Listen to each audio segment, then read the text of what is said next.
அஸ்ஸலாமு அலைக்கும் இஸ்லாம் சகோதரர்களே சகோதரிகளே. அப்துல் பாசித் அந்த பேரை கேட்டாவே மக்களுக்கு ஒரு அதிர்வலை தான் ஏற்படுத்தும். அந்த அளவுக்கு அவர் மோசடி புகார்கள் வந்தவனமாக இருக்குது. புகார்கள் அவருடைய ஆதாரங்கள் உண்மையாகவே வெளிப்படையாகவே நிறைய வந்துருச்சு. இப்போ அவங்களுக்கு இப்போ நான் இந்த வீடியோ பதிவு பண்ணுறது அவங்களுக்கு சப்போர்ட்டு அவங்கள நேசிக்கக்கூடியவங்க. அதாவது நல்ல விளங்கணும். அஸ்தக்ஃபிருல்லாஹ் அந்த அந்த அளவுக்கு மோசமான கமாண்டு அவருக்கு ஆதரவாக சப்போர்ட்டாக ஒருத்தர் சொல்கிறாரு, ஐயோ அவரோட குரல் வளம் அவ்வளோ அருமையிலோ யூடியூப்பில் இனி மார்க்க சம்பந்தம் பேசக்கூடிய இப்போ எவருமே இருக்க மாட்டியே அப்படின்னு குமர்றாரு, அழுகுறாரு. இன்னொரு ஆலிம், அவர் பேரை சொல்ல விரும்பல, தாடி இவ்வளோ பெருசாக வச்சுருந்தார். யாரெல்லாம் அப்துல் பாசித்துக்கு எதிராக வீடியோவை போஸ்ட் பண்ணாங்களோ யூடியூப்லேயும் சரி சோசியல் மீடியாவில் பண்ணுங்க எல்லாருமே அல்லாட்ட பதில் சொல்லணும். நான் கேட்குறேன், அவ்வளோ மோசடி செஞ்சுருக்காரு. மோசடிக்கு துணை இருக்கிற அந்த ஆலிமே நீங்கள் தான் அல்லாட்ட பதில் சொல்லணும். ஆமாம், அவ்வளோ மோசடி செஞ்சுருக்காரு. எங்கள் ஓட்டத்துடைய ஒரு ஆளையே மோசடி செஞ்சுருக்காரு. அடுக்கடுக்காக நிறைய புகார்கள். இன்னும் ஒருத்தர் சொல்கிறாரு, நான் உங்கள் அக்கௌண்ட் அப்துல் பாசித் உங்கள் அக்கௌண்ட்டு தாங்க, நான் அமௌண்ட்டு நான் உங்களுக்கு போட்டு விட்றேன். எத்தனை கோடியாக போடுவா நீ? எத்தனை கோடி போடுவா? அவருக்கு பல கோடி அவர் மோசடி செஞ்சுருக்காரு. அவருக்கு ஆதரவாக வீடியோ பண்ணதும் சரி, நீங்கள் கமெண்ட் பண்ணியிருக்கீங்க, பல கோடி அவர் மோசடி பண்ணது நீங்கள் கொடுத்துருவீங்களா? மோசடிக்கு துணை இருக்கீங்களா? எல்லாருக்கும் பதில் சொல்லுவீங்களா? என்னங்க அவர் என்ன வானத்துலேயே தான் குதிச்சு வந்துட்டார்? என்னது அவ்வளோ தூய்மையானவரா? பெரிய ஒரு அவுளியாவா? இப்போ நானியா? ஒரு தூய்மையானவரா? சுத்தமானவரா? யார் அவர்? முழுக்க மோசடி மனிதர்கள் மோசடி இந்த குற்றத்துக்கு தவறுக்கு அவர் தண்டனை கண்டிப்பாக கிடச்சி தான் ஆகும். ஏன்னா அல்லாஹ்க்கு ஒருத்தன் பாவம் செஞ்சால் அல்லாஹ்க்கு இருந்தால் அது அல்லாஹ்க்கும் மனிதனுக்குரியது. எகஃபிர் மையசாவு அத்திபு மையசாவு, அல்லாஹ் நாடுகளை மன்னிப்பான், நாடுகளை தண்டிப்பான். இவர் செஞ்ச மோசடிக்கு மனிதர்கள் செஞ்ச தப்புனால அவருடைய தண்டனை கடுமையாக தான் இருக்கும். அதில் எந்த மாற்று கருத்தும் இல்லை. அதாவது அவர் ரூபி கஃபேன்னு ஒன்று வச்சுருந்தார். அதை பற்றி சொல்கிறாரு, நான் அந்த டைம் சரி செஞ்ச தப்பு தான். இந்த ரூபி கஃபே ஒரு நடிகனோடு சேர்ந்து நான் பண்ணதில் இப்போ தப்பு, நான் இப்போ வெளியே அதில் வந்துட்டேன். அப்போ அவர் சொல்லக்கூடிய அவர் ஏன் இந்த விஷயத்தில் இந்த விவாகரத்தில் ஏன் ஓப்பனாக வீடியோ விட மாட்டிருக்காரு? ஏன் ஓப்பனாக பேச மாட்டிருக்காரு? அவ்வளோ மோசடி செஞ்சுருக்காரு, அவ்வளோ மோசமானது. இப்போ இந்த ஆதரவு பண்ணக்கூடியவங்களுக்கு தான் நான் அந்த அளவுக்கு நான் ஒரு ஆக்ரோஷமாக பேசுகிறேன். ஏன்னா அந்த அளவுக்கு அவருக்கு ஆதரவு இப்போ நிறைய பேர் பின்வாங்கிட்டாங்க. ஆதரவு பண்ணவங்களே, அவங்க சப்போர்ட் பண்ணவங்களே நிறைய பேர், ஆஹா இவர் கொடுமையான அல்லாஹ்வுடைய கோபத்தில் உச்சத்துக்கு உச்சமான ஒரு தவறு பண்ணிட்டாரு. ஆஹா இவருக்கு நம்ம அதுனா இப்போ நமக்கு சேர்ந்து அந்த தண்டனையோ இல்லாண்டா அல்லாஹ் கேள்வி காட்டக்கூடாதுன்னு நிறைய பேர் பின்வாங்கிட்டாங்க. அவர் மூலம் பாதிக்கப்பட்ட மக்கள் வீடியோஸும் இருக்காங்க. அதில் நான் ஆடியோவாக இதில் வீடியோவில் நான் அட்டாச் பண்ணிக்கிறேன். அந்த ஆடியோவை முழுமையாக கேளுங்க. யாருக்கெல்லாம் மோசடி பண்ணியிருக்காரு, எந்த மாதிரி பண்ணியிருக்காரு, எப்படி தொழில் பண்ணார், என்ன தொழிலில் எத்தனை பேருக்கு மோசடி பண்ணார், அக்கு வேற ஆணி வேற புட்டுன்னு மக்கள் வைக்கிறாங்க. அந்த மக்கள் கருத்தை பாருங்கள், மக்கள் தெளிவடைங்க. சார், என்னோட பேரு முஷ்ஃபிரா பர்வீன். நான் திருச்சியில இருந்து இப்போ சென்னை கமிஷனர் ஆஃபீஸ்ல ஒரு கம்ப்ளைண்ட் கொடுக்கறதுக்காக வந்திருக்கேன் நான். ஸோ என்னோட சேர்ந்து கிட்டத்தட்ட 10 பேர் இங்க கம்ப்ளைண்ட் கொடுத்துருக்காங்க. இன்னைக்கு எதுக்காக அந்த கம்ப்ளைண்ட் கொடுத்துருக்கோம் அப்படின்னு சொன்னா, அப்துல் பாசித் புகாரி அப்படிங்கிற ஒரு மத போதகர், இஸ்லாமிக் மத போதகர் ஒரு நிறுவனத்தின் பேர்ல பண மோசடி பண்ணியிருக்கிறாரு. எந்த மாதிரி ஸ்கேம் அப்படின்னா, ஒரே நிறுவனத்தை காட்டி அந்த நிறுவனத்தின் பேர்ல நிறைய பேர்கிட்ட பணம் வாங்கியிருந்திருக்காரு. அதுல என்னோட கணவர் கிட்ட மட்டும், என்னோட கணவர் பேரு பத்ருதீன் அப்துல் மஜீத். அவர் சவுதியில பிசினஸ் பண்ணிட்டு இருக்காரு. அவருக்கு இங்க வர்றதுக்கான ஆப்பர்ச்சுனிட்டி ரொம்ப கம்மி தான். அவர் அங்கேயே நேரா மீட் பண்ணி கிட்டத்தட்ட கொஞ்சமா 10 கோடி ரூபாய் வரைக்கும் எங்க கிட்ட வாங்கியிருக்காரு. எங்க கிட்ட வாங்கின அதே நிறுவனத்தின் பேர்ல, அதாவது அவர் நடத்தின நிறுவனத்தின் பேர் மஹியான் பிரைவேட் லிமிடெட். அதுக்கு கீழே நிறைய ரெஸ்டாரண்ட்ஸ், ரூஹி அப்படின்ற பேர்ல நிறைய ரெஸ்டாரண்ட்ஸ், அதுக்கப்புறம் நிறைய கஃபேஸ், நிறைய ட்ரேடிங் கம்பெனிஸ், அதுக்கப்புறம் மஹியான் இன்டர்நேஷனல் ஸ்கூல் அப்படின்ற மாதிரி நிறைய நிறுவனங்கள் நடத்தி வந்தாரு. எல்லாத்துக்கும் எங்கள்கிட்ட பண உதவி கேட்டாரு. ஸோ நாங்க எல்லாத்தையும் பண்ணணும். அதுக்கப்புறம் நிறைய பேர்கிட்ட இதே மாதிரி வாங்கியிருக்கிற விஷயம் எங்களுக்கு நவம்பர் மாசம் தெரிய வருது. இது சம்பந்தமா போய் கேட்கும் போது அவருக்கு சரியான பதில் இல்லை. நவம்பர்ல இருந்து எங்களோட கால்ஸ் எல்லாத்தையுமே ஃபுல்லா துண்டிச்சிடுறாரு. எங்ககிட்ட எந்த ஒரு கம்யூனிகேஷனும் அவர் வச்சுக்கிறது இல்லை. மெசேஜ் போட்டாலும் பாக்குறது இல்லை. ஸோ இது எங்களுக்கு மட்டும் அப்படின்னு நினைச்சா, அவரால் ஏமாத்தப்பட்ட நிறைய பேர்கிட்ட இதே விஷயத்த தான் பண்ணியிருந்திருக்காரு. எல்லார்கிட்டையும், அதாவது இப்ப எங்கள்கிட்ட இருக்கிறதுல ஒரு 20 பேர் இருக்காங்க. இன்னைக்கு கம்ப்ளைண்ட் கொடுத்தவங்க எல்லாம் அதுல மொத்தமா டோட்டல் பார்த்தோம் அப்படின்னு சொன்னா 17 கோடி கிட்ட வந்துட்டு அமௌண்ட் வருது. சோ எங்கள்கிட்ட பெரிய அமௌண்ட், மத்த எல்லார்கிட்ட 66 லட்சம் 25 லட்சம் அந்த மாதிரி எல்லாருமே கம்ப்ளைண்ட்ஸ் இன்னைக்கு கொடுத்துருப்போம். நாங்க எங்க கிட்ட மட்டும் 10 கோடி. இது சம்பந்தமா 8/7/2026 அன்னைக்கு அவரை சந்திச்சு நாங்க பேசும்போது ஒரு வருஷத்துல எங்களுக்கு ரொம்ப கெஞ்சிதான் கேட்டு எங்களுக்கு ஒரு வருஷத்துல நாங்க வந்து ஒரு 4 டியூவா வந்து நான் கொடுத்துடுறேன், நான் கன்சிடர் பண்ணுங்க அப்படின்னு சொன்னாரு. இதை எல்லாத்தையுமே வீடியோ ப்ரூஃபும் நான் வச்சிருக்கேன். நான் எப்போ தேவைப்படுதோ அதை நான் வந்துட்டு அவங்களுக்கு நான் கொடுக்குறேன். நான் ஸோ வந்து சொல்லிட்டு அன்னைக்கு அடுத்த நாள்ல இருந்து எங்களோட காலம் மறுபடியும் துண்டிச்சிடுறாரு. இவர்கிட்ட நாங்க பேசணும் அப்படின்னாலே இவர் இருக்க இடத்துக்கு நாங்க போகணும். அதாவது பணம் வாங்குற வரைக்கும் வந்துட்டு எங்களை தேடி அவர் வந்தாரு. அது நாங்க சவுதியில இருந்தாலும் சரி, வேற எந்த கண்ட்ரில இருந்தாலும் சரி, அவர் டிக்கெட் போட்டு எங்களை வந்து பாப்பாரு. எப்போ நாங்க பணத்தை திரும்பி கேட்க ஆரம்பிச்சோமோ எங்களோட கால்ஸ் எதையுமே எடுக்கிறது இல்ல. சோ இவரை பார்க்கணும் அப்படின்றதுக்காக அவரோட நேட்டிவ்க்கு நான் என்னோட 7 மாத குழந்தைய வந்துட்டு கூட்டிட்டு நான் போறேன். அதே போல அவர் மதுரையில இருக்காருன்னு தெரிஞ்சு மதுரைக்கு அவர் சொல்லி நான் அங்க போறேன். நான் அங்கேயும் போய் வந்துட்டு சரியான பதில் இல்ல. அதுக்கப்புறம் சென்னைக்கும் வரேன். நான் சென்னையில வந்து பேசி ஒரு 2 நாள் தங்கி நான் வந்துட்டு அவர்கிட்ட பேசினேன். ரொம்ப மோசமான வார்த்தைகளால என்னை திட்டினாரு. அதுக்கான ரெக்கார்டிங் ப்ரூஃபும் என்கிட்ட இருக்கு. எங்க கிட்ட 10 கோடி வாங்கிட்டு என்னையவே வந்துட்டு ரொம்ப மோசமா, அதுவும் பச்சை குழந்தையோட நான் போயிருக்கேன். நான் அந்த குழந்தைய வச்சிருக்கும் போது என்னை வீட்டுக்குள்ள விடாம வெளியே துரத்தினாரு அவரு. சோ இது எல்லாமே முடியுது. அதுக்கப்புறம் என்னன்னா இப்ப ரீசெண்டா வந்து அவர் மேல 2/7/2026 அன்னைக்கு நீலாங்கரை போலீஸ் ஸ்டேஷன்ல ஒரு இன்வெஸ்டர் வந்து கம்ப்ளைண்ட் கொடுத்து அது எஃப்ஐஆரும் ஆயிருது. அதுக்கு அவர் ஏபி அப்ளை பண்ணி ஆன்டிசிபேட்டரி பெயிலுக்கு அப்ளை பண்ணி அதை டிஸ்மிஸும் ஆயிருது. அவர் அரெஸ்ட் பண்ணிட்டு சொல்லி போலீஸ்க்கு கோர்ட்டு டைரக்ஷனும் கொடுத்துடுறாங்க. இப்போ அவர் வந்து தலைமறைவா தான் இருக்காரு. அதுக்கு முன்னாடி அவர் தலைமறைவா தான் இருந்தாரு. இப்ப போலீஸ்க்காக தலைமறைவா இருக்காரு. அதுக்கு முன்னாடி வந்துட்டு இன்வெஸ்டர்ஸ் கிட்ட இருந்து வந்து தலைமறைவா இருந்தாரு. இப்போ வந்துட்டு ரீசெண்டா கடந்த வெள்ளிக்கிழமை அவரோட யூடியூப் சேனல்ல வந்துட்டு பகிரங்கமா ஒரு வீடியோ வந்துட்டு போடுறாரு. அவரோட ஆடியோவை வீடியோவா கன்வெர்ட் பண்ணி இந்த மாதிரி குற்றச்சாட்டுகள் எதுக்குமே பதில் இல்லாம ஒரு ஆடியோ வந்துட்டு போட்டுட்டு இதுக்கப்புறம் நான் எதுவும் போட மாட்டேன் அப்படின்னு சொல்லி அவங்களோட சப்போர்ட்டர்ஸை வந்துட்டு அவர்கிட்ட தக்க வச்சுக்கிறதுக்காக ஒரு விஷயத்த பண்ணிட்டு அவர் போயிடுறாரு. இப்ப இதனால பாதிப்படைஞ்ச நாங்க அவரை வந்துட்டு போலீஸ் கிட்ட எவ்வளவோ நாங்க முயற்சி பண்ணி பார்த்தோம் அவரை அரெஸ்ட் பண்றதுக்காக. எதுவுமே வந்துட்டு ஒர்க் அவுட் ஆகல. சோ அதனால எல்லாருமே எல்லா பகுதியில இருந்தோம், அதாவது சென்னை மக்கள் மட்டும் கிடையாது, கீழக்கரையில இருந்து வந்திருக்கோம், திருச்சியில இருந்து வந்திருக்கோம், காயல்பட்டினத்துல இருந்து வந்திருக்கோம், அதுக்கப்புறம் வந்துட்டு இங்க சென்னையில இருந்து பல பகுதிகள்ல இருந்து எல்லாருமே இன்னைக்கு வந்து பெண்கள் உள்பட வந்துட்டு இன்னைக்கு கம்ப்ளைண்ட் கொடுத்துருக்கோம். இது மட்டும் கிடையாது, பணத்தை வாங்கி மோசடி பண்ணது மட்டும் கிடையாது, நிறைய பேருக்கு வந்துட்டு நிறைய செக்ஸ் வந்துட்டு தாராளமா கொடுத்துட்டாரு. கொடுத்துட்டு அந்த ரீசெண்டா போட்ட ஆடியோல செக் திருடப்பட்டதா சொல்லியிருக்காரு. செக் திருடப்பட்டிருந்தா இது வரைக்கும் அவர் வந்துட்டு ஏதாவது ஒரு கம்ப்ளைண்ட் கொடுத்துருக்காரா? கொடுக்கல. அதே மாதிரி அந்த அக்ரிமெண்ட் எல்லாத்துலயும் வந்துட்டு மிரட்டி கையெழுத்து வாங்கப்பட்டதா சொல்றாங்க. அந்த அக்ரிமெண்ட் வாங்க போகும்போது நானும் என்னோட குழந்தையும் தான் அவரை நாங்க தேடி போறோம். என்னோட குழந்தைய தான் வந்துட்டு அவர் ரவுடிங்க அப்படின்னு சொல்றாரு. அப்படி நான் ரவுடிங்களை கூட்டு போறேன் அப்படின்னு சொல்லி வலுக்கட்டாயமா வற்புறுத்தி நான் போட்டேன்னா இப்ப வரைக்கும் அதுக்கு ஏதாவது அவர் கம்ப்ளைண்ட் பண்ணிருக்காரா அப்படிங்கறத அவர் தரப்புல தான் வந்துட்டு ப்ரூவ் பண்ணணும். எதுவுமே கிடையாது. தலைமறைவா இருக்காரு. அவர் போலீஸ் தேடிட்டு இருக்காங்க. இப்ப வரைக்கும் வந்துட்டு அவரை அரெஸ்ட் பண்றதுக்கான எந்த நடவடிக்கையும் இங்க எடுக்கிற மாதிரி தெரியல. அப்படின்றதுனால நாங்க சீக்கிரம் வந்துட்டு முடிவு பண்ணிட்டு நாங்க சொல்றோம். 2 நாளையில வந்துட்டு உங்களுக்கான தகவல் வந்துட்டு நாங்க சொல்றோம். நாங்களும் தேடிட்டு தான் இருக்கோம் அப்படின்ற மாதிரி தான் வந்துட்டு சொன்னாங்க. கடந்த 2024 வருஷத்துல இவர் பேர்ல வந்துட்டு ஒரு கம்ப்ளைண்ட் ஆகுது. என்ன அப்படின்னு சொன்னா, கடந்த ஆட்சியில, அதாவது திமுக ஆட்சியில இருந்த ஜாபர் சாதிக் அப்படிங்கிற ஒரு நபரை வந்துட்டு போதை பொருள் கடத்தல் விஷயமா வந்துட்டு அரெஸ்ட் பண்றாங்க. அதுல இவருக்கும் இன்வால்வ்மெண்ட் இருக்கு அப்படின்ற மாதிரி அவங்களை கூப்பிட்டு விசாரணை செய்யறாங்க. எண்ட் ஆஃப் த என்கொயரி வந்து அவருக்கு இதுல இன்வால்வ்மெண்ட் இல்லைன்னு சொல்லி ஜாபர் சாதிக்கே சொல்லி அவரை வெளியில அனுப்பிச்சதா வந்துட்டு தகவல் வந்தது. அவரே வந்துட்டு அது சம்பந்தமா வீடியோஸ் எல்லாம் போட்டிருக்காரு. இப்ப என்னன்னா, இவ்வளவு பேர்கிட்ட பணத்தை வாங்கியிருக்காரு. முறையான முறையில வந்துட்டு அங்க அவரோட ஸ்டாஃப்ஸ் யாருக்குமே வந்துட்டு சேலரி கொடுக்காம போயிட்டாரு. இவர் நடத்தின ரெஸ்டாரண்ட்ஸ்ல வந்துட்டு மீட்டுக்கு, கிராசரிஸ்க்கு, இந்த மாதிரி எல்லாத்துக்குமே வெண்டாஸ் யாருக்குமே வந்துட்டு பேமெண்ட் இன்ன வரைக்கும் கொடுக்கல. இந்த சார் வந்துட்டு இன்டீரியர் டிசைனிங், அவரோட நிறைய ஷாப்ஸ்ல வந்துட்டு இன்டீரியர் டிசைனிங் இவர் பண்ணிருக்காரு. இவரோட அமௌண்ட்டை இது வரைக்கும் செட்டில் பண்ண ஏசி சர்வீஸ் வந்துட்டு பண்ணிருக்காங்க. அவங்களோட கம்ப்ளைண்ட்ஸும் இதுல இருக்கு.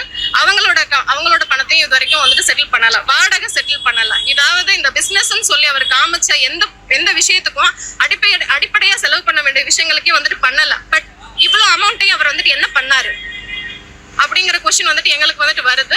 இதை தாண்டி எங்களோட பணங்கள் எல்லாமே வந்துட்டு ஹார்ட் ஏர்ன் மணி, நாங்க ரொம்ப கஷ்டப்பட்டு சம்பாரிச்ச பணம் தான். எங்களோட எல்லா பணத்தையும் வந்துட்டு அவர்கிட்ட இருந்து எங்களுக்கு மீட்டு கொடுக்கறதுக்காக இந்த தாவைக்கு ஆட்சியில இந்த போலீஸ் டிபார்ட்மெண்ட்டை நம்பி கமிஷனர் கிட்ட இன்னைக்கு சென்னை வந்து நாங்க மனு கொடுத்துருக்குறோம். நாங்க ஸோ வந்துட்டு ஒரு நல்ல முடிவுக்காக வந்துட்டு காத்திருக்கிறோம். அவரை சீக்கிரம் அரெஸ்ட் பண்ணி அவர் மேல வந்துட்டு நடவடிக்கை எடுத்து எங்களோட பணத்தை மீட்டு கொடுக்கணும் அப்படின்றதுக்காக தான் எனக்கு வந்து கம்ப்ளைண்ட் கொடுத்துருக்கோம். எந்த அடிப்படையில பணம் கொடுத்தீங்க? ஏன்னா தொகைன்றது ரொம்ப பெரிய தொகை இல்லையா? எந்த அடிப்படையில, எந்த நம்பிக்கையில? அது என்ன அப்படின்னு சொன்னா, அவர் வந்துட்டு ஒரு இஸ்லாமிக் மத போதகர். அவர் வந்து டார்கெட் பண்ண எல்லா மக்களுமே வந்துட்டு ஒரு ஆர்த்தடாக்ஸ் ஃபேமிலியில இருந்து வந்தவங்க. அதாவது இஸ்லாத்தை வந்து ரொம்ப ரொம்ப ஸ்ட்ராங்கா ஃபாலோ பண்றவங்க. இவர் இந்த லிஸ்ட் இப்ப எல்லா இடத்தையும் எடுத்தோம் அப்படின்னு சொன்னா ரொம்ப இஸ்லாத்துல ஸ்ட்ராங்கா இருக்கவங்க தான்.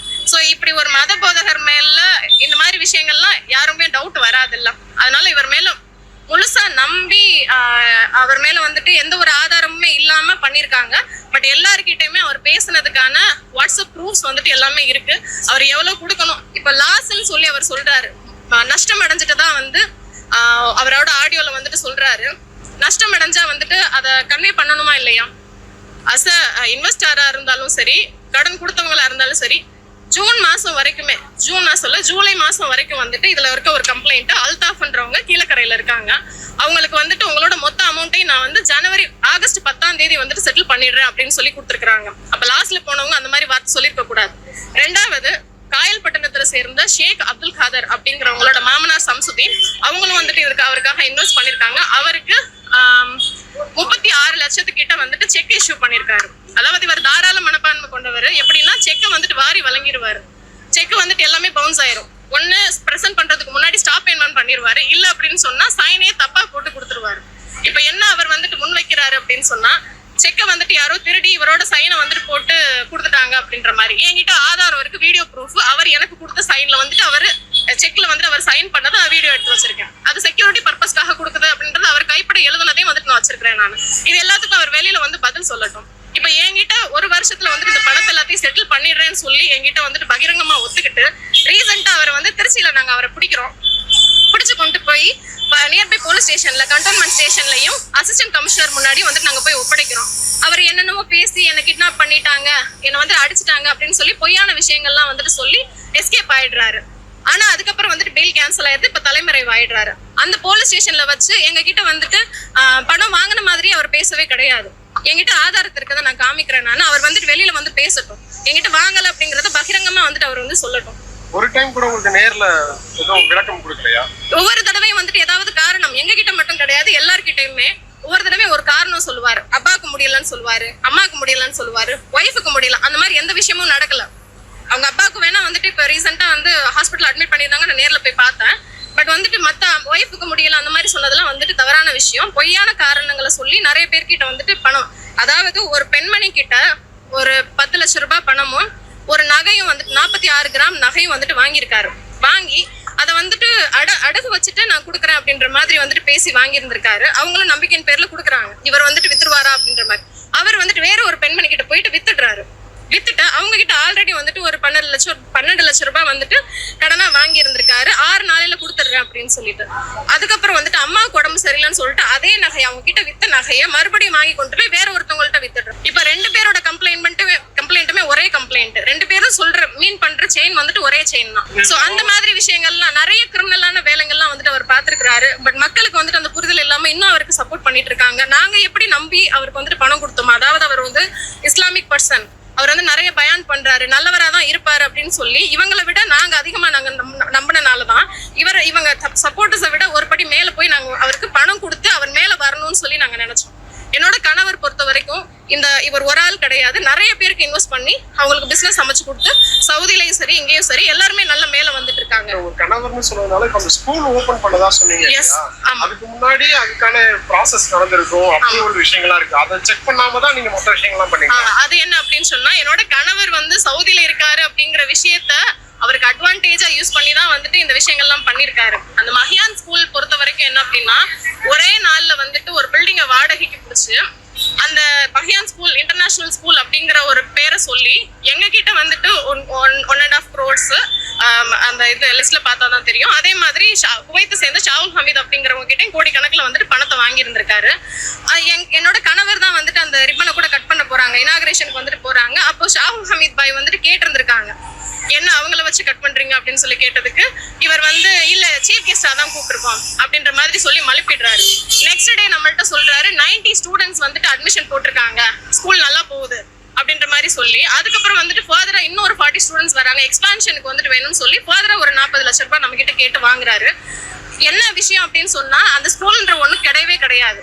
இப்போ ஜூலை மாசம் வந்துட்டு எங்களுக்கு ஒரு ஸ்டேட்மெண்ட் கொடுக்குறாரு. என்ன அப்படின்னு சொன்னா இந்த மஹியான் ஸ்கூல்ல வந்துட்டு என்னென்ன வரவு என்னென்ன செலவு அப்படிங்கிற மாதிரி எங்களுக்கு கொடுக்குறாரு. பட் வந்துட்டு அந்த மாதிரி ஸ்கூல் வந்துட்டு கிடையவே கிடையாது. அப்படி இருந்துச்சு அப்படின்னு சொன்னா நான் என்னோட ஸ்டேட்மெண்ட், அவர் கொடுத்த ஸ்டேட்மெண்ட்டை காமிக்கிறேன். அவர் வந்துட்டு எங்களுக்கு சைன் போட்டு கொடுத்த வீடியோஸ் நான் காமிக்கிறேன்.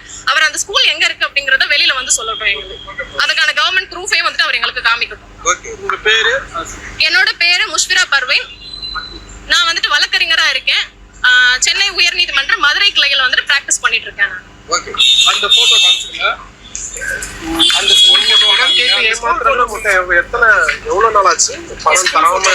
அதாவது நவம்பர்ல இருந்து கம்ப்ளீட்டா எல்லாருமே வந்து அவர் அவாய்ட் பண்ணிட்டாரு. யாருக்குமே வந்துட்டு கம்யூனிகேட் பண்றது கிடையாது. இப்போ ரீசெண்டா 14/8/2026 வந்துட்டு அவரோட ஏபி மேட்டர் வந்து டிஸ்மிஸ் ஆகுது. அதுக்கப்புறம் அவர் எங்க இருக்காரு அப்படிங்கிற விஷயம் எனக்கு தகவல் படி வந்துட்டு அவர் தமிழ்நாட்டுல இல்ல, அவர் வந்துட்டு வேற எங்கேயும் வந்துட்டு எஸ்கேப் ஆயிட்டாரு அப்படின்ற மாதிரி இருக்கு. போலீஸ் நினைச்சாங்க அப்படின்னு சொன்னா அவரை தாராளமா கண்டுபிடிச்சு சீக்கிரமா வந்துட்டு அவர் மேல ஆக்ஷன் எடுக்க முடியும். சொல்லி தராம மனுப்பின காலகட்டம் எவ்வளவுன்ற அது டிசம்பர்ல இருந்து கடைசியா எங்க கிட்ட வாங்கின அமௌண்ட் வந்து 20,000 ரியால், சவுதி ரியாலா தான் வந்துட்டு எங்களை சவுதியில வந்து மீட் பண்ணி தான் வந்துட்டு வாங்கிட்டு போவாரு எல்லாமே. அதாவது அவர் அந்த டிராவல்ஸ் வச்சிருக்காரு இல்ல, ஹஜ் உம்ரா சர்வீஸ் அந்த அலிசான்ற பேர்ல வந்துட்டு வச்சிருக்காரு. சோ மந்த்லி வந்துட்டு பிரைஸ் வந்து 3 தடவையாவது வந்து குறைஞ்சது அங்க சவுதிக்கு வந்துட்டு போயிருவாரு. ஒவ்வொரு தடவை வரும்போது நம்ம கிட்ட சவுதி ரியாலா தான் பணத்தை வாங்கிட்டு போவாரு. நவம்பர் எண்ட்ல வந்துட்டு கடைசியா 20,000 ரியால் வந்துட்டு நம்ம கிட்ட வாங்கிட்டு போறாரு. இதுக்கப்புறம் வந்துட்டு நாங்க பணம் கொடுக்க தயாரா இல்லன்னு சொல்லி சொன்னதுக்கு அப்புறம் எங்களை வந்துட்டு கம்ப்ளீட்டா கட் பண்ணிட்டாரு. யார் பணம் கொடுக்குறாங்களோ அவங்கள மட்டும் தான் அவர் தேடி போவாரு. திரும்பி பணம் கேட்டாங்க அப்படின்னு சொன்னா வந்துட்டு அவரு அவங்கள கம்ப்ளீட்டா அவாய்ட் பண்ணிடுவாரு.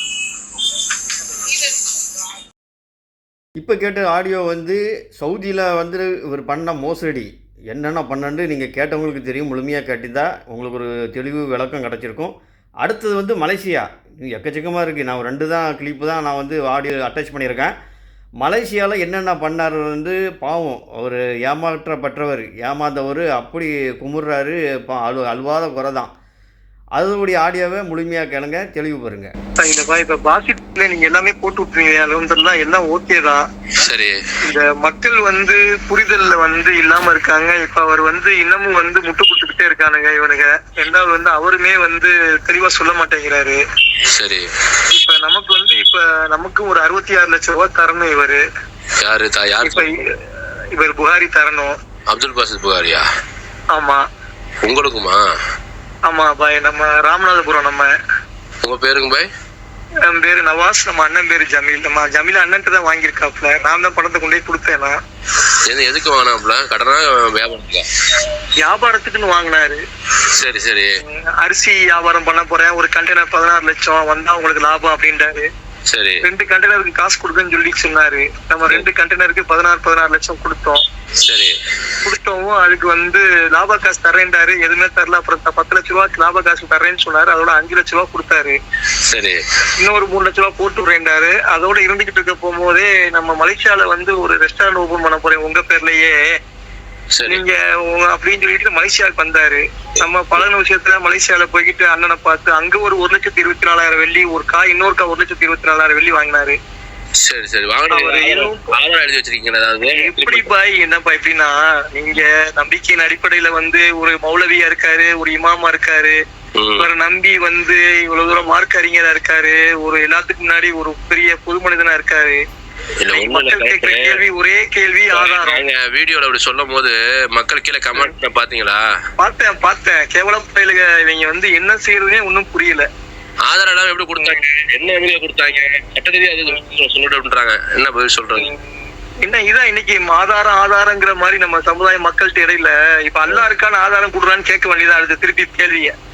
நல்லா இருக்கா அந்த மாதிரி இல்ல, அந்த மாதிரி போய் அடுத்த கேள்வி அதுதான் போகும். இப்ப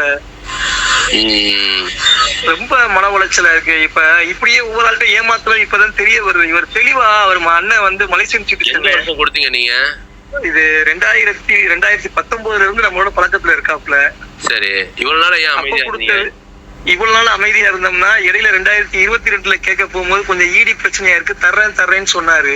சரி, அதோட நம்ம சரி இந்த விஷயம் எல்லாம் எதுவுமே தெரியாதுல நமக்கு, இவர் இவ்வளவு பேத்துல ஏமாத்துறாங்கிற தெரியாதுல்ல. இப்பதான் ஒரு வருஷத்துக்கு முன்னாடிதான் வந்து அவர் இந்த மாதிரி ஏமாத்திட்டாரு, எல்லாத்தையும் ஏமாத்துறாங்கன்னு தெரிய வந்தது. அதோட நான் என்ன பண்ணேன், ஒரு வருஷமா கேட்டீங்கன்னா இல்லையா அவர்கிட்ட? ஒரு வருஷத்துக்கு முன்னாடி போன செப்டம்பர் மாசம் போய் அவர்கிட்ட உட்கார்ந்து நான் தான் போய் பேசுறேன். அவர் அக்கறையில போய் உட்கார்ந்து பேசுறேன். அங்க உள்ளவங்க எல்லாம் வந்து அவர் எல்லாம் முட்டு கொடுத்துட்டே இருந்தானுங்க. அப்போ போய் பேச போகும்போது நானும் பிடிச்சி திட்டி விட்டு வந்துட்டேன். கடைசியா அண்ணன்ட்ட போன் பண்ணி அவர் வாட்ஸ்அப்ல அழுகுறாரு. நான் அல்லாவுக்காக நீங்க மனம் போடுங்க, நான் எப்படியும் கடன் வாங்கின திருப்பி தான் கொடுக்கணும், நான் திருப்பி தந்துருவேன், எப்படி இருந்தாலும் என் அறைய அலமானம் வச்சா நான் உங்களுக்கு தந்துருவேன், நான் ஒரு மார்க் அறிஞர் அப்படி இப்படின்னு சொல்லி திரும்ப மண்டே கழுவிட்டாரு. சரியா, வந்ததுக்கு ஒரு 20 லட்சம் ரூபாய் தாயா அப்படின்னு கேட்டதுக்கு அவர் என்ன சொன்னாரு, திரும்பவும் அண்ணன் போன் போட்டு அந்த பேஸ்லயே கவர் வரல, இப்ப கூட ஒரு முட்டு கொடுத்துருக்காரு பாருங்க இன்னைக்கு கூட. அதாவது தப்பையே சொல்லாம அப்படியே திசை திருப்பி விட்டுருக்கானுங்க பத்திலா. அதாங்க நான் விளக்கமா ஆதாரத்தோட வீடியோ போட்டப்ப என்கிட்ட ஆதாரம் கேக்குறாங்க மக்கள். சரிங்களா, ஆதாரம் கேக்குறாங்க. மக்களோட அறிவுறுத்த புரிஞ்சுக்குங்க. நான் ஆதாரம் காட்டின பிறகுமே ஆதாரம் கேக்குறாங்க. அவர் ஒரு மணி கூட காட்டல, ஒரு பேப்பரை எழுதி அதை வாசிச்சுட்டு ஆடியோ போட்டாப்ல இன்னைக்கு காலைல. ஆமா, உடனே புகார் பாத்தீங்களா பதில் கொடுத்துட்டாருன்றாங்க. என்ன முட்டு அதுல ஃபுல்லா நானும் கழுவி ஊத்துறது செஞ்சேன் நானுமே. இப்ப இன்னைக்கு இவ்வளவு பேசணும்னு யாருமே இப்ப நம்ம போய் மூஞ்சியை கொடுத்தோம்னா உங்களுக்கு பட்ட அவமானம் தான் எனக்கும் நடக்கும். இப்ப யாருக்கிட்ட கொடுத்தீங்கன்னு கேட்பாங்க. இல்ல, இன்னொரு விஷயம் என்னன்னா, நாங்க ஜமாத் இவட்ட பணம் கொடுத்தனா ஏமாறல. முதலாவது விஷயம், பாதிக்கப்பட்ட மக்கள் புகார் இல்ல அவங்களுக்காக நிக்கும் பொழுது நான் சில அடிகளும் நாங்க ஜமாத் வாங்குறோம். கண்டிப்பா கண்டிப்பா கண்டிப்பா. சரிங்களா, இப்ப உங்களை மாதிரி பாதிக்கப்பட்ட மக்கள் நிறைய பேர் நம்ம மனு கொடுத்துருக்காங்க, மனு கொடுத்து ஆதரவு கொடுத்துருக்காங்க, வரேன்ற மாதிரி சொல்லிருக்காங்க. இப்ப ஒரு சின்ன யோசனை, எல்லாரோட புகாரையும் கொஞ்சம் வாங்கி மொத்தமா மொத்தமா ஒரு 15-20 பேர் மொத்தமா கொண்டு கொடுத்தா ஒரு நல்ல இதா இருக்குல்ல. எல்லாரும் சேர்ந்து ஒற்றுமையா இருந்து இதை பார்த்து செஞ்சா சரியா வரும்னு நினைக்கிறேன். நீங்க என்ன நினைக்கிறீங்க? இல்ல, இப்ப நான் என்ன சொல்றேன்னா, நான் இப்ப உங்க நம்பரை எங்க ஜமாத் சார்பா என்ன பண்றாங்க, இந்த பிரச்சனை சார்பா வழக்கறிஞர் டீல் பண்றாங்க இப்ப. சரிங்களா, சரி சரி, அவங்கள்ட்ட உங்க நம்பரை கொடுத்துறேன். சரியா, சரி சரி. அவங்க எல்லாமே சென்னையில பாதிக்கப்பட்டவர்கள் அசம்பிள் ஆகுறாங்க எல்லாமே. சரி சரிங்களா, நீங்க சொன்ன இதெல்லாம் நாங்க பிளான் பண்ணி வச்சிருக்காங்க. அதை கொடுத்துட்டு அங்க பிரஸ் மீட் ஏற்பாடு பண்றாங்க. சரி, பாதிக்கப்பட்ட எல்லாமே ஒன்று சொல்றாங்க சென்னையில. ஆமா சரி. இப்போ உங்க நம்பரை கொடுத்துறேன் இன்ஷா அல்லாஹ். அவங்கள்ட்ட நீங்க மேலதிக தகவலை சொல்லி உங்களுக்கு எப்ப வரீங்க என்ன வரீங்கன்னு டீடைல் சொல்லுவாங்க இன்ஷா அல்லாஹ். நீங்க என்ன பண்ணுங்க அப்படின்னா, கொடுத்தவங்க முன்வராது சொல்லாத பட்சத்துல தேர்ட் பார்ட்டி சொல்லும் பொழுது என்ன ஆகும் அப்படின்னா, அவங்கள வர சொல்லுவாங்க. பொதுவான இயல்பு இதுதான். அதான் சொல்றேன். அதான் நீ சொன்ன கான்செப்ட் சரிதான். இப்ப நம்ம தனிப்பட்ட நிலைமையில நம்ம ஏதோ பண்ணிக்கிட்டு இருக்கோம், வச்சுக்கிட்டு இருக்கோம், தொழில் பண்ணிக்கிட்டு இருக்கோம். இந்த மாதிரி ஆட்கள் அல்லாஹ் பேரை சொல்லி கேட்க போகும்போது வாய்க்கூசாம ஏமாத்திருக்காரு நல்லா தெரியுது, நல்லாவே தெரியுது. இது முழுக்க முழுக்க அல்லாவுக்கே அடுக்காது, இவர் பண்ணதெல்லாம் அடுக்காது. இவர் உண்மையிலேயே தாயிங்கிற கேட்டகரியிலேயே கிடையாது. வாடா போடான்னு பேசக்கூடிய மனநிலையில நானே இருக்கேன். பட் இன்னைக்கு வழியே இல்லாம இன்னைக்கு ஆடியோலயே அவ்வளவு அல்லாஹ் கூப்பிடுறாரு பாருங்க. அதுதான் எனக்கு மன வருத்தமா இருக்கு. அல்லாஹ் பயப்படுறாருன்னு கேட்டா துளி அளவு அதுலயே கேட்டிருந்தேன். உண்மையிலேயே அதுல ஒரு வார்த்தை நான் கேட்டிருக்கேன். உண்மையிலேயே அல்லாவோட இறையாச்சா இருந்தா எனக்கு கொடுக்க வேண்டிய 66 லட்சம் கொடுங்கன்னு கீழேயே அதுல நான் கேட்டிருக்கேன். அதுல சரி, ஒண்ணும் இல்ல, இன்ஷா அல்லாஹ் நான் இது சம்பந்தமாக வழக்கறிஞர் விசாரிச்சுக்கிட்டு இருக்காங்க. அவங்க எல்லாத்தையும் ஒருங்கிணைத்துட்டு இருக்காங்க. பாதிக்கப்பட்ட எல்லாமே குரூப்பா சேர்க்கறாங்க இன்ஷா அல்லாஹ். அதுல ஜாயின் பண்ண சொல்லிடுறேன். இப்ப காசு கூட போயிட்டு போகுது பாய், எனக்கு அது கூட இப்ப பிரச்சனை இல்ல பாய். இப்ப அண்ணன் கூட அதான் சொன்னாரு, இப்படிப்பட்டவனை எக்ஸ்போஸ் பண்ணி ஆகணும் பாய். இவரு இப்ப அன்னைக்கு பேசிட்டு இருக்கும் போதே எனக்கு எனக்குமே அங்க ஒருத்தர் அங்க உலகத்துல எனக்குமே போன் பண்ணாங்க. நீங்க அடிக்கடி பாசிட்டிவ் போன் பண்றீங்க வைக்கிறீங்கன்னு எனக்கு அடிச்சாங்க. இந்த மாதிரி காசு கொடுக்கணும் வைக்கணும்னு சொன்ன உடனே உங்களுக்குமா அப்படிங்கிற மாதிரி அவர் கேக்குறாரு. அப்ப எல்லாமே அவங்களும் வெள்ளிக்கிழமை ஆஜராகி அருமையான ஒரு வாதத்தை முன் வச்சனாலதான் அவனுக்கு பெயில் கேன்சல் ஆகி வாரண்ட் இஷ்யூ பண்ணாங்க. என்னன்னா, இவர் தொடர் குற்றவாளின்னு சொல்லி அரசு தரப்பு வழக்கறிஞர் நீதிமன்றம் உயர்நீதிமன்றம் சொல்லிட்டாங்க. சொன்ன பிறகு எந்த கேஸ் நம்பர்லாம் கொஞ்சம் தெரியுமா? 280 சொல்லிருப்போம், 283 நினைக்கிறேன். 283 எஃப்ஐஆர் போட்டு டிஸ்போஸ் ஆயிடுச்சு. வாரண்ட் இஷ்யூ பண்ணாங்க. தேடப்படும் குற்றவாளி அவரு, தேடப்பட்டு குற்றவாளியா இப்ப இருக்காரு. ஆமா, பெயில் அப்புறம் எப்படி இன்னைக்கு வர போட்டுக்கிட்டு இருக்க இருக்கானுங்க வச்சுக்கிட்டு இருக்கானுங்க. நான் இம்தியாஸ் வந்து அன்னைக்கு இந்த ஆகஸ்ட் மாசம் 1ஆம் தேதி இம்தியாஸ் வந்து அவர் வந்து கம்ப்ளைண்ட் கொடுத்த அடுத்த 2வது நாளே இந்த சதாம் ஒருத்தர் இருக்காப்புல தெரியுமா, அவரும் காசு கொடுத்து ஏமாந்துட்டாரு. அவரும் திருச்சி தான். அவர் தான் எனக்கு போன் பண்ணி சொன்னாரு, பாய் இந்த மாதிரி திருச்சியில அந்த பீமா ரஃபீக் தலைமையில அவங்க வந்து புடிச்சு வச்சிருக்காங்க, நீங்க வந்து திருச்சிக்கு போங்கன்னு சொன்னாப்புல. நான் சென்னையில இருந்தேன், எப்படி பாய் நான் உடனே போறது வைக்கிறது. அன்னைக்கு நீங்க என்ன பண்ணிருக்கணும் பாய், ஒரு 2 நாள் உள்ள உட்கார வச்சு உரிச்சு எடுத்திருக்கணும் பாய் நீங்க. அதாவது நாங்க கூட்டு மத்திய சமணி பேசும் பொழுது கட்டி வச்சு அடிச்சிட்டாங்கன்னு ஒரு டிராமாவை கிளப்பிட்டாப்ல. ஆமா ஆமா, அதுல நான் கேள்விப்பட்டேன். ஆமா, அவர் வந்து மிகப்பெரிய நடிகர். நடிகர்கிட்ட அம்மாடி அல்லாஹ் எழுதுகிட்டு நீங்க ஒரு ஆடியோ போட்டுக்கலாம் பாருங்க, எவ்வளவு பெரிய அயோக்கியனா இருப்பான். அதுக்குதான் இப்ப காசு போனது கூட எனக்கு எல்லாம் வருத்தமே இல்ல பாய். நான் போயிட்டு போகுது பாய், இன்னும் கூட ஒரு 10 லட்ச ரூபாய் செலவழிக்க ரெடியா இருக்கேன் பாய். ஆனா இந்த மாதிரி ஆட்களோட முகத்திலே கிழிச்சே ஆகணும் பாய். இன்ஷா அல்லாஹ். சரி இன்ஷா அல்லாஹ்.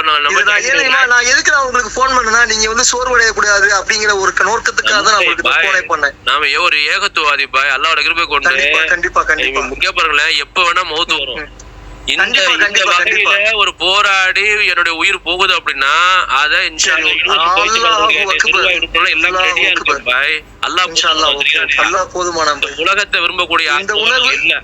ஆனா நம்ம நம்ம முஸ்லிம் மக்கள்கள்ல இன்னைக்கு பாய் ஒரு முஸ்லிமுக்கு ஒரு முஸ்லிம் தான் பாய் எதிரியா இருக்கான். பெருமைக்காக சொல்லல, அல்லாஹ் போதுமானவன். அல்ஹம்துலில்லாஹ் அல்ஹம்துலில்லாஹ். டிஎன்டிஜேல எடுக்காத தைரியத்தை நாங்க ஒரு சின்ன குழுவா இருந்தா நாங்க உண்மையிலே ஆமீன் யா ரப்பல் ஆலமீன். கண்டிப்பா பாய், இதுல நீங்க உங்களுக்கு அல்லாஹ் வந்து துணை செய்வான், உங்க குடும்பத்துக்கு எல்லாத்துக்குமே அல்லாஹ் பறக்க செய்வான். நீங்க இந்த இதுல முழுமூச்சா நீங்க இறங்குங்க. ஏன்னா யாரோட துவா எப்படிப்பட்ட துவான்னு எல்லாத்துக்குமே தெரியும், பாதிக்கப்பட்டவங்களுக்கு தெரியும். இன்னைக்கு வந்து ஒரு சாதாரண மக்கள் பேசுறாங்கன்னா நீங்க செய்ய வேண்டியது, நீங்க பாதிக்கப்பட்ட நபர்கள்லாம் வெளியே வரணும். முதலாவது விஷயம் கண்டிப்பா அதுக்குதான் பாய், அதுக்குதான். நான் அண்ணே வர மாட்டேன்ட்டாரு, நான் வர்றது முடியும், என்கிட்ட பேசுற ரெக்கார்ட்லாம் என்கிட்ட இருக்கு, நான் போட்டு காமிக்கிறேன் பாய். இல்ல அடுத்து என்ன அப்படின்னா, உங்களோட ஆதாரங்கள் அனுப்பிச்சு விடுங்க, வாட்ஸ்அப்ல அனுப்பிச்சு விடுங்க இன்ஷா அல்லாஹ். இன்னொரு என்னன்னா, எல்லாத்துக்கும் மேல அல்லாஹ்ட்ட சஜிதால துவா செஞ்சிருங்க. இறைவனை விட மிகப்பெரிய உதவியாளர் யாரும் கிடையாது, யாருமே இல்ல. உண்மைதான். சஜிதால கேளுங்க, யாரப்போ இந்த அநியாயத்துல இருந்து ஒரு முடிவு காலம் குர்ஆனும் கேளுங்க இன்ஷா அல்லாஹ். கண்டிப்பா கண்டிப்பா. அவருக்கு தெரிஞ்சு போச்சு அல்லாஹ்னு ஒருத்தர் இல்ல, ஏமாத்திட்டு சொல்லி சம்பாதிக்க நினைச்சிட்டாரோ. ஏன் பாய் நினைக்காதீங்க. இங்க பாருங்க, நெருப்பு குண்டத்துல இருந்து இப்ராஹிம் அலைஹிஸ்ஸலாமை காப்பாற்றிய ரப்பு, அவர் சொல்றேன், நான் பாசிட்ட சொல்றேன். இப்ப அல்லாஹ் பேரை சொல்லி ஏமாத்துறாரு, அப்ப அல்லாஹ் இல்லைங்கிற தைரியத்துல பேசுறாரா? அவகாசம் கொடுப்பாங்க அல்லாஹ். கண்டிப்பா கண்டிப்பா கண்டிப்பா கண்டிப்பா. உலகத்துல யாருமே உயிரோடு இருக்க முடியாது. அல்லாஹ் குர்ஆன்ல சொல்றான்ல, நான் உடனே கொண்டு கண்டிப்பாக இருந்தா இந்த உலகத்துல ஒருத்தர் கூட இருக்க மாட்டாங்க. அல்லாஹ் மிகப்பெரிய கொஞ்சம் அவகாசம் தரான். கண்டிப்பா கண்டிப்பா கண்டிப்பா. ஆனா செஞ்ச இறைவனுடைய பிடியில இருந்து யாரும் தப்பிக்க முடியாது. கண்டிப்பா கண்டிப்பா கண்டிப்பா. இறைவன்ட்ட துஆ செய்யுங்க. நீங்க ஆதாரம் நம்பர் போட்டு விடுறேன் இன்ஷா அல்லாஹ். அவங்கள்ட்ட பேசுங்க, பேசி உங்களை ஆர்கனைஸ் பண்ணுவாங்க இன்ஷா அல்லாஹ். சரிங்களா? இன்ஷா அல்லாஹ். Okay okay. சரிங்க, அல்லாஹ் போதுமானவன். ஜஸாக்கல்லாஹ். அஸ்ஸலாமு அலைக்கும்.